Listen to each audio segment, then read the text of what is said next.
Gold trusted gold buyers మీరు తాకట్టు పెట్టిన బంగారాన్ని విడిపించి ఈ రోజు ఉన్న మార్కెట్ ధరకు కొనబడను. ఓకే, వెళ్ళిపోతుంది ఏదో రకంగా. అది వాస్తవమా అవాస్తవమా అనేది పక్కన పెడితే ఒక దేవత ఆరాధన చేయడానికి ఇంతగా ఆలోచించాల్సిన అవసరం అయితే లేదు.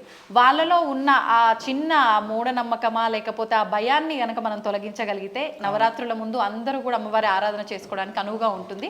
మరి ఈ నవరాత్రుల గురించి అమ్మవారి ఆరాధన ఎవరు చేయొచ్చు, ఎవరు చేయొద్దు, ఉపాసన ఉన్న వాళ్ళే చేయాలా, సామాన్యులు కూడా చేయొచ్చా? ఒకసారి అమ్మవారి ఆరాధన విషయంలో ఎట్లయితే మనం ఇంతకుముందు శ్లోకం చూసుకున్నామో, లలితా అమ్మవారికి 2 చేతుల్లో ఒక చెయ్యి రాజశ్యామల, ఇంకొక చెయ్యి వారాహి. ఎలా అయితే ఫస్ట్ రాష్ట్రపతి, తర్వాత ప్రధానమంత్రి, ఒకటి మంత్రిత్వ శాఖ, ఇంకోటి రక్షణ శాఖ.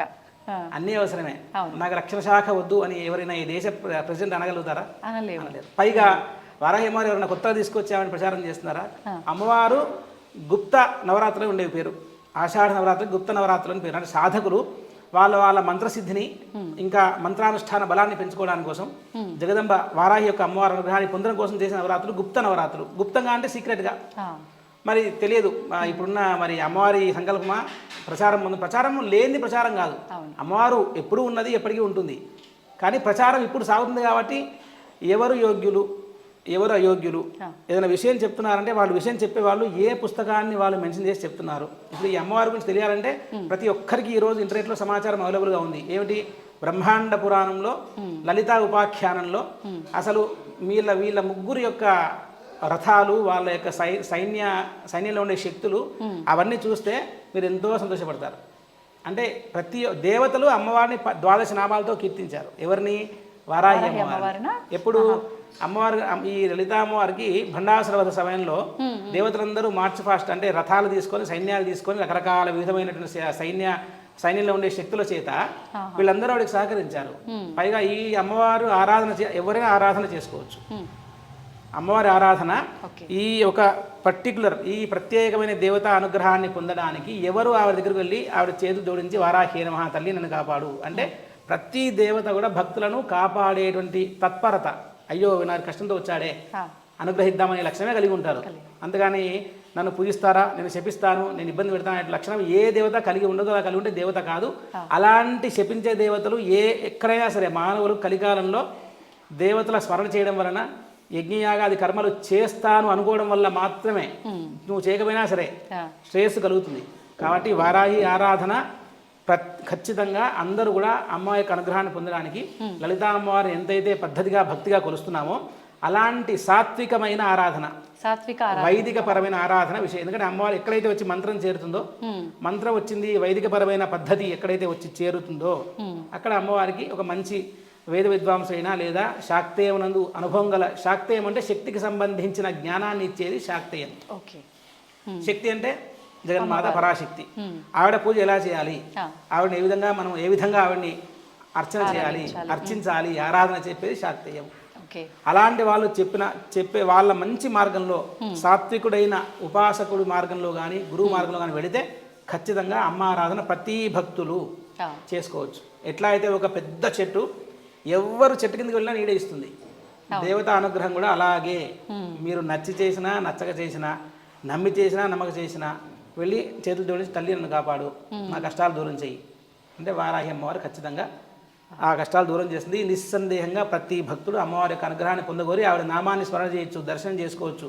ఖచ్చితంగా అనుమానం లేకుండా చేసుకోవచ్చు. ఇప్పుడు ఒక్కొక్క దేవీ దేవతల ఆరాధన ఒక్కొక్క దానికి విశేషం. అన్నిటికీ అందరినీ ఆరాధిస్తాం, కానీ విశేషంగా అంటే కొన్ని దోషాలకు పలానా దేవుడు ఇట్లాంటి స్పెసిఫిక్గా ఉన్నాయి. మరి వారాహి అమ్మవారిని ఎటువంటి ఇబ్బందులు ఉన్న వాళ్ళు ఆమె అనుగ్రహం మాకు ఈ రూపంలో కావాలి అనుకునే విధానం ఏంటి? అసలు ఎందుకు అమ్మవారి వారాహి అనుగ్రహాన్ని పొందాలి?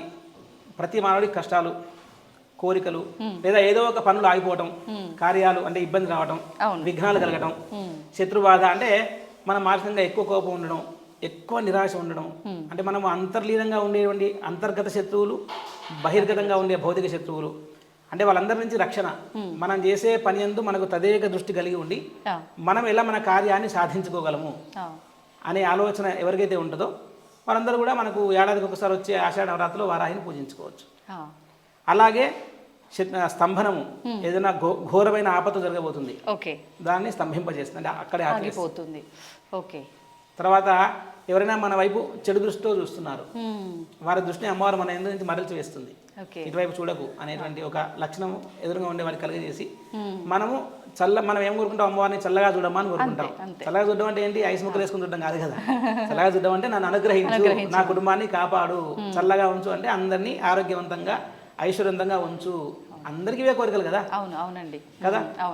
ఏం కావాలి, ధర్మ అర్థ కామ్య మోక్షాలు. ధర్మము, ధార్మికంగా ఉండి పూజ చేసుకోవడము, ధర్మాన్ని ఆచరణ చేయడము, ఏది సత్యమో ఏది కరెక్టో అదే చేయడము, అర్థము న్యాయంగా డబ్బు సంపాదించడం, కామ్యము అంటే కోరికలు. ఏం కోరికలు, కారు కావాలి, ఇల్లు కావాలి, వ్యవసాయం కావాలి, పంటలు బాగా పండాలి, వ్యాపారంలో లాభం రావాలి, ఇవి కామ్యం అంటే అది కోరిక అనే దానికి సంస్కృత పదము కామ్యము.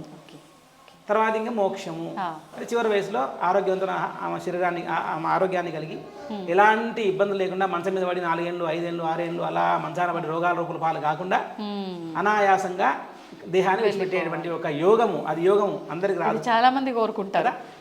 ఇంకేం కావాలి, మనకు తెలుసు మనకేం కావాలో. కాబట్టి అమ్మ అనుగ్రహంతో ఇవన్నీ అందరూ దేవతలు అంటే అనుగ్రహించేవారని అర్థం అండి. కాబట్టి వాళ్ళ అనుగ్రహం కోరి మనము అన్ని రకాల శత్రుబాధలు, వ్యవసాయం, ఇప్పుడు అమ్మవారు సస్య దేవత. సస్యం అంటే వ్యవసాయం, పంటలు, భూమి పంటలు బాగా పండాలి, మనం తినాలంటే మరి అన్నం కావాలి. భూమిలో ఏమున్నాయి, భూమికి ఏం పేరు, రత్నగర్భ అని పేరు. భూమిలో అన్నీ ఉంటాయి, రత్నాలు, రాసులు, బంగారము, ఇన్ని రకాల ఇనుము, లోహాలు, ఖనిజాలు ఎన్ని ఉన్నాయి భూమిలో, పెట్రోల్ దగ్గర నుంచి మొదలు పెడతాయి. మరి భూమి క్షేమంగా ఉంటేనే కదా మనం బాగుంటాం. అందుకని అమ్మవారు ఆమె అంటే రైతులు కూడా ఎక్కువగా అమ్మవారి ఆరాధన చేస్తే పంటలు బాగా పండుతాయి. ఇప్పుడు చాలా మందికి అడవి పందుల బెడద ఉంటుంది. మాకు పెద్ద వ్యవసాయం ఉండదు ఒకప్పుడు. అడవి పందుల బెడద కాబట్టి అందరూ వెళ్ళి అమ్మవారికి గ్రామదేవతకు మొక్కేవారు. ఏ పోచమ్మనో మైసమ్మనో దుర్గమ్మనో మొక్కేవాళ్ళు. ఆ కొబ్బరికాయ కొడితే అడవి పందుల బెడద తప్పి ఆ పంటలు కాస్త మిగిలి ఇంటికి వచ్చేవి. కాబట్టి సస్యశ్యామలంగా ఉండి రైతులందరికీ మంచి పంటలు పండిస్తే మంచి లాభం వచ్చి, బాగా విశేషంగా పంటలు వాళ్ళకి మంచి దిగుబడి వచ్చి, రాబడి వచ్చి, ఇవన్నిటికీ సాధ్యం కావాలంటే అమ్మకి అర్చన చేసుకోవాలి అన్ని రకాలుగా. ఎందుకంటే అష్టలక్ష్మి స్వరూపిణి, అష్ట దారిద్ర్యనాశిని, ఇష్టకామ్య ప్రదాయిని వారాహి నమస్తే. అమ్మవారు అష్టలక్ష్మి స్వరూపిణి, ఇష్టకామ్య ప్రదాయిని. భక్తుడికి ఏది ఇష్టమైతే అది ఆవిడ నెరవేరుస్తుంది. ఎట్లా ఒక కన్న తల్లి పిల్లవాడికి ఏది ఇష్టమో అది వండి పెడుతుంది కదా. అదే పద్ధతి దేవతని మనం అమ్మ అనే భావన కలిగి ఉంటే చాలండి. ఇంకా వేరే ఎక్కువ ఆలోచన చేసి ఇది వేస్తే స్పీడ్గా ఫలమిస్తుందా అది చేస్తే కాదు. అమ్మాని వినడం ముఖ్యం, ఆ తల్లి శ్రీమాత అనుకుని వినడం ముఖ్యం. అమ్మ రెడీగా ఉంది మరి మన కోరికలన్నీ తీర్చడానికి. ఆమెని మనం ఎలా ప్రసన్నం చేసుకోవాలంటే ఆరాధన ఏ రకంగా చేయాలంటారు? అమ్మవారికి 12 నామాలు ఉన్నాయి. 12 నామాల దేవతలే స్తుతించారు బ్రహ్మాండ పురాణంలో. ఆవిడకి మా వారాహి, వార్తాలి, శ్యామ, పోత్రిణి అని అలా 12 నామాలతో ఆవిడ నామస్మరణ చేయడం. లేదా ఈ విశేషమైన ఆలయంలో అమ్మవారికి 12 ప్రదక్షిణాలు చేతిలో పసుపుకొమ్ములు పట్టుకొని చేసి అమ్మవారికి సమర్పించి వేడుకుంటే వాళ్ళ కోరికలు ఖచ్చితంగా అమ్మవారు సాధ్యమైనంత త్వరగా భక్తుడి యొక్క యోగ్యతను చూసి తీర్చివేస్తుంది. పసుపు కొమ్ములతో ప్రదక్షిణ చేస్తే విశేషంగా ఉంటుంది. అలా సంకల్పం చెప్పుకొని ప్రదక్షిణ స్టార్ట్ చేయాలి. లేదా వారాహి సహస్రనామ అర్చన చేసుకోవడం విశేషంగా అమ్మవారికి.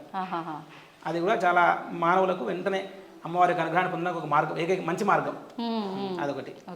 మరి విశేషంగా ఇప్పుడు ఈ నవరాత్రులు అమ్మవారికి 9 రోజులు కూడా మన ఆలయంలో ఎలాంటి క్రతువులు జరగబోతున్నాయండి? ఇప్పుడు ఆషాఢ నవరాత్రులు లేదా వారాహి నవరాత్రులు లేదా గుప్త నవరాత్రులు ఏదైనా ఒకటే.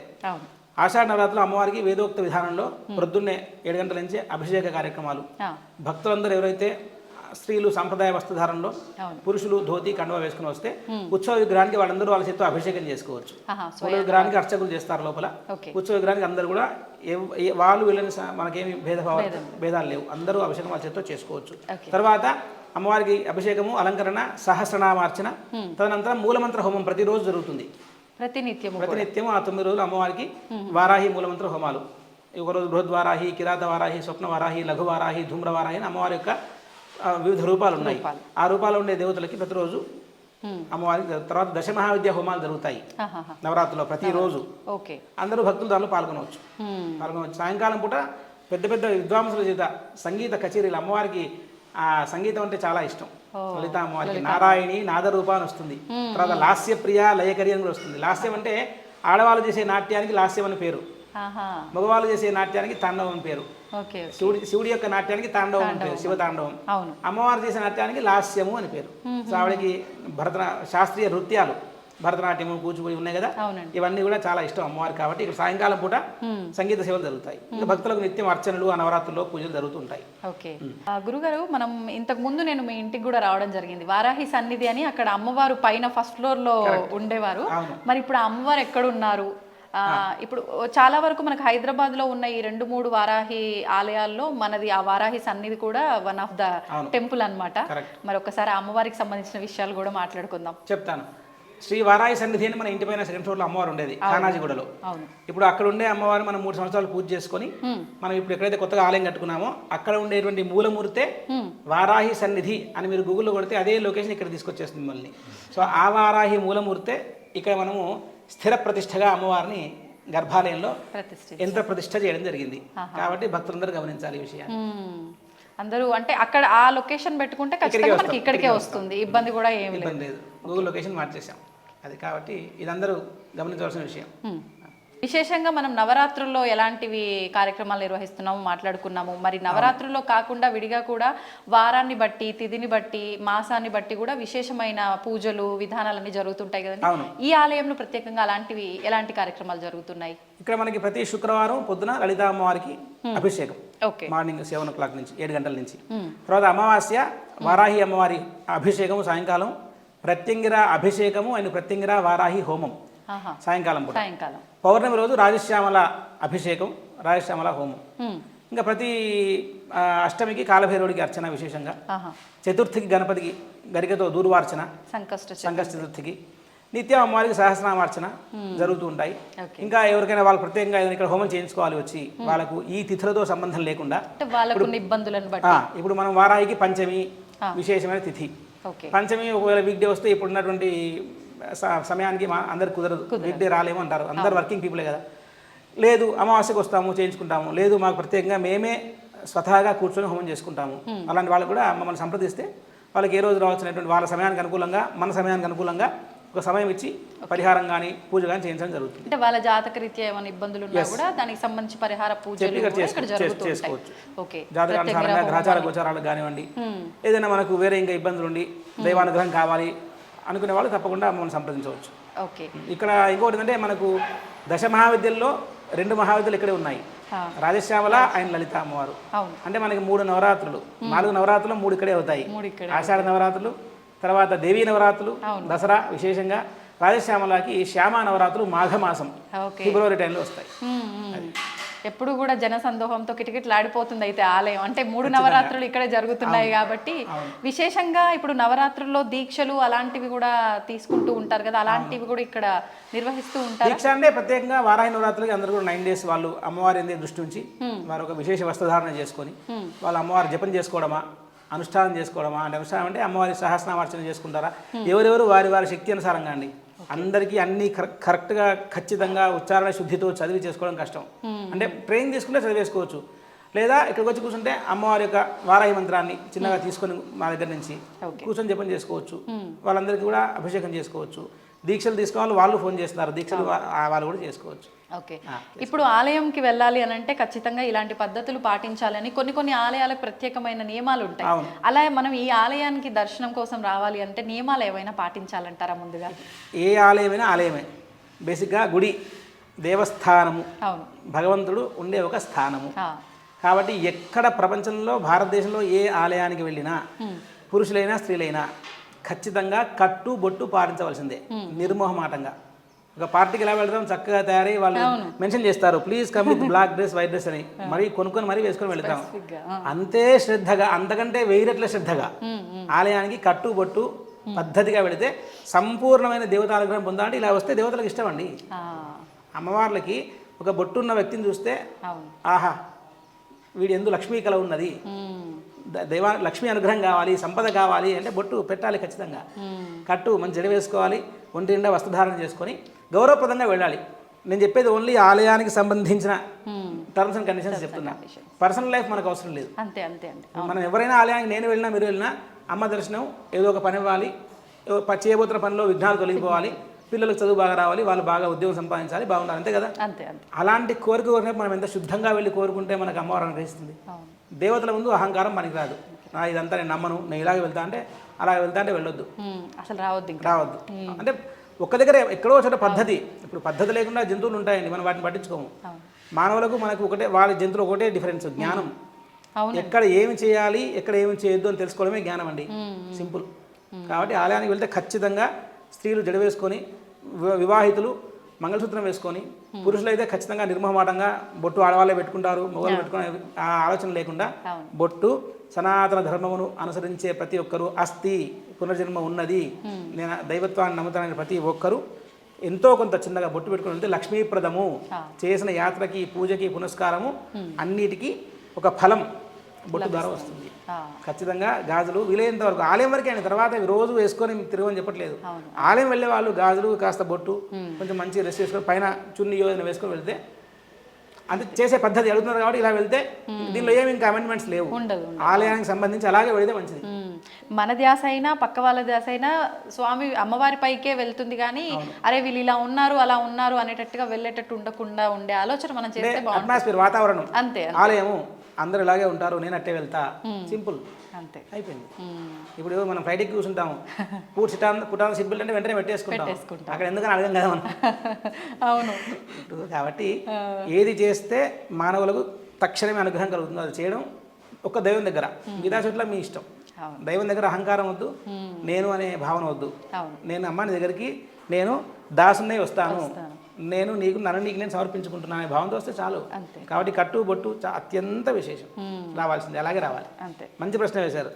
ఇప్పుడు నేను ఒకటి విన్నాను ఇంతకు ముందు షూట్కి ముందు మాట్లాడేటప్పుడు, ఇక్కడ నిర్మించిన నిర్మాణం కానివ్వండి, ఆఖరికి గంట కూడా, ఆలయం అనగానే మనకు ముందు గుర్తొచ్చేది గంట.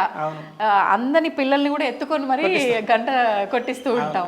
ఆ గంట విషయంలో కూడా మీరు చాలా ఆలోచించి చాలా ఓల్డ్ పురాతనమైనది తీసుకురావడం జరిగింది అని అంటే ఎంత జాగ్రత్తగా మీరు ఆలోచించి ఆలయ నిర్మాణం చేపిస్తున్నారు. ఒకసారి ఈ నిర్మాణంకి సంబంధించి దాని గురించి కూడా. నిర్మాణం వచ్చి మనకు 500 గజాల్లో జరిగింది. గర్భాలయము అమ్మవారు ఉన్నటువంటిది, అమ్మవారి ముందు అంతరాలయం మనం నించుని మాట్లాడుతుంది. ఇక్కడ దాకా రాతి నిర్మాణం, కాకతీయుల మన చోళ కాకతీయుల స్టైల్లో సమ్మిళితమైన కట్టినట్టు కట్టడం. తర్వాత ముందు వచ్చి ముఖమండపం అంతా కూడా మనకు 14 పిల్లర్లు, 10 పిల్లర్ల మీద దశమహావిద్యలు, పెయింట్స్.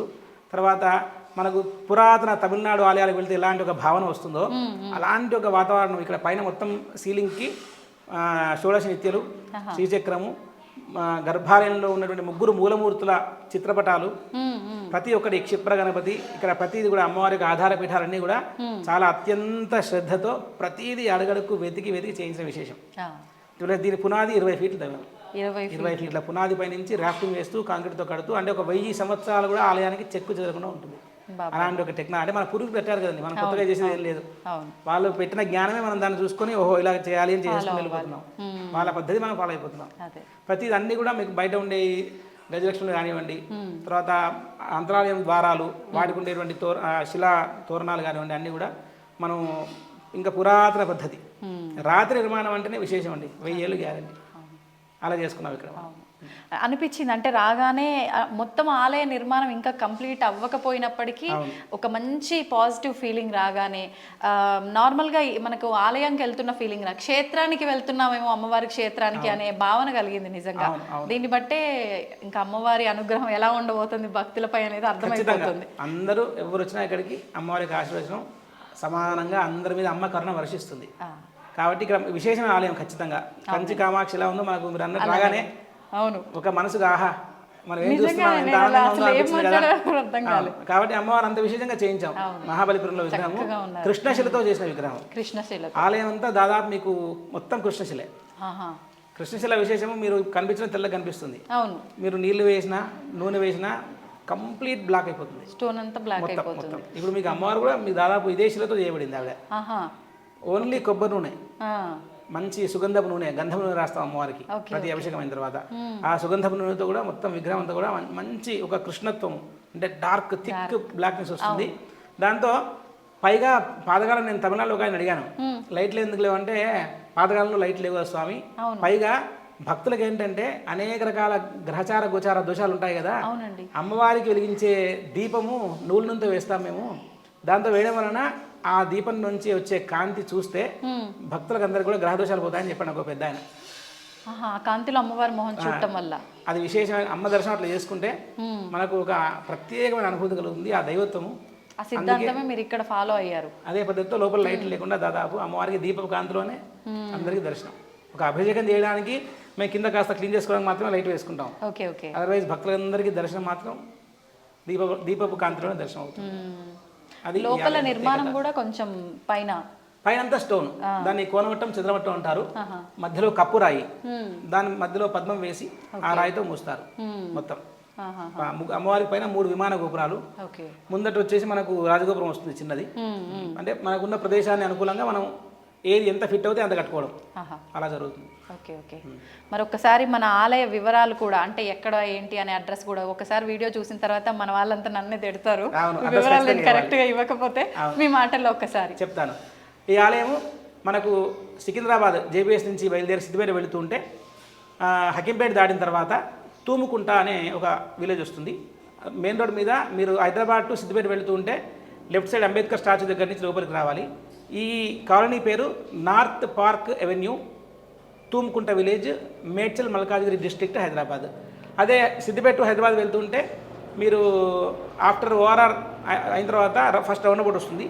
రౌండ్ అబౌట్ తర్వాత Thumukunta right side Ambedkar statue, Mandaipalli అనేటువంటి గ్రామంలో రైట్ తిరిగితే ప్రధాన జాతీయ రహదారి నుంచి కేవలం 600 మీటర్లు మాత్రమే, లెస్ దాన్ కిలోమీటర్.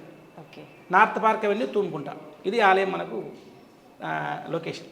సూపర్ అండి, నిజంగా చాలా మంచిగా అనిపించింది. మనం పూర్వం మాట్లాడుకున్నాం కాబట్టి నాకు నిజంగా కళ్ళకు కట్టినట్టుగా మీరు ఎలా అయితే ఉండాలనుకున్నారో దానికి మించి ఆలయం అయితే రెడీ అయిపోయింది. అమ్మవారి అనుగ్రహం అందరిపైన ఉండాలని మనస్ఫూర్తిగా కోరుకుంటూ కార్యక్రమాన్ని ముగిద్దాం. వారికి ధన్యవాదాలు, విజిత గారు నమస్తే అండి. నమస్తే. అందరి టీం అందరికీ ధన్యవాదాలు. శ్రీమాత్రే నమః. శ్రీమాత్రే.